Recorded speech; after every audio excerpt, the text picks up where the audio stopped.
भगवान इंद्र किसी कारणवश किसानों से नाराज हुए और भगवान इंद्र ने ऐलान किया कि 10 सालों तक बारिश ही नहीं होगी और आप लोग किसी भी तरह की फसल का उत्पादन नहीं कर पाओगे।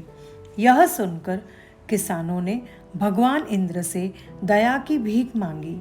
यह देखकर भगवान इंद्र ने किसानों को टालने के लिए कहा, बारिश तभी ही हो सकती है जब भगवान शिव अपना डमरू बजाएंगे।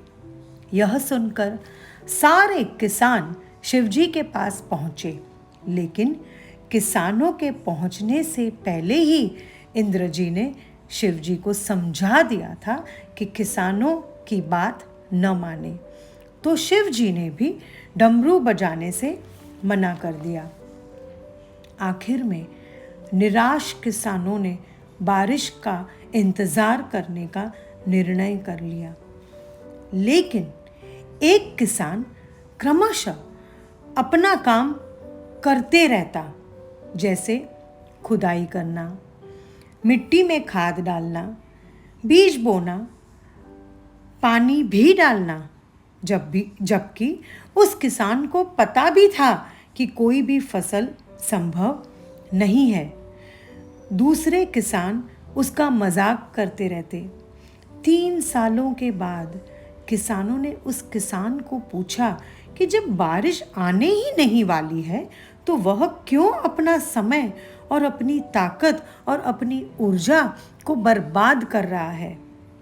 तब उस किसान ने दूसरे किसानों को उत्तर दिया कि मुझे पता है कि बारिश न होने के कारण फसल का आना संभव नहीं है, लेकिन इन 10 वर्षों में खेतों में काम करने की और फसलें उत्पाद करने की मेरी आदत न छूट जाए, इसीलिए मैं खेतों में आज भी काम कर रहा हूँ और आगे भी करने वाला हूँ। यह सुनकर माता पार्वती जी ने शिवजी से कहा कि आप भी डमरू बजाना भूल तो नहीं जाओगे शिवजी।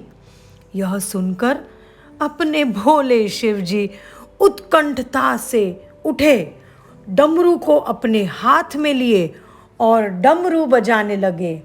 सिर्फ जांच रहे थे कि वो डमरू बजाना भूल तो नहीं गए, लेकिन जैसे ही डमरू बजा बारिश गिरने लगी और इससे क्या हुआ, जो किसान अपने खेत में निश्चित रूप से काम कर रहा था उसकी फसल तो उभरने लगी और बाकी सारे किसानों के साथ क्या हुआ, वो सारे किसान दुखी हो गए। तो दोस्तों, इस कहानी से हमें क्या सीख मिलती है? यही कि नित्य क्रिया गुणात्मक जीवन का सार है। Practice is the essence of quality survival.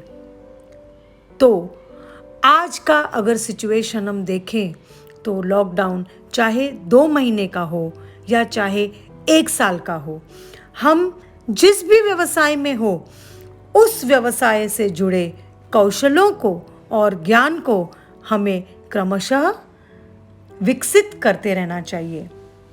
So friends, बारिश की राह न देखते हुए, यानी यह लॉकडाउन कब खत्म होगा इसका इंतज़ार न करते हुए हमें हमारे कौशलों पर ध्यान केंद्रित करना चाहिए। हमें हमारे व्यक्तित्व को और उभारना चाहिए और चुनौतियों का सामना करना चाहिए। Thank you my dear friends.